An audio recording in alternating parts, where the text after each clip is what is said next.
કેમ છો મિત્રો? બધા મજામાં ને? તો અમે ઓલા વાડીએ જઈએ છીએ. હવે અમારે ડેલી વ્લોગ આવવાના છે, જોવાનું ભૂલતા નહીં. હવે અમારે જવાનું છે ઓલી વાડીએ. ના જઈને આગળ તમને બતાડી હું હતું. આ હતું અમારો બગીચો છે ના, પછી હું તમને બતાડું. કેમ છો મિત્રો? બધા મજામાં ને? તો અમે ઓલા વાડીએ જઈએ છીએ.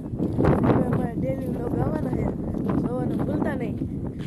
હવે અમારે જવાનું છે ઓલી વાડીએ. ના જઈને આગળ તમને બતાડી હું હતું. આ હતું અમારો બગીચો છે ના, પછી હું તમને બતાડું. તો મિત્રો આ છે અમારી ડુંગળી અહીંયા. આ તમે જોઈ શકો છો. ને એ અમારી ડુંગળીમાં ફાલ હાયો બેહેલો છે. એટલે હવે પછી આવવાની છે કાલ પછી. હવે અમને હું તમને બતાડું અમારો બગીચો. તો જોઈ શકો છો તમે અમારો બગીચો. તો આ છે એક નાનો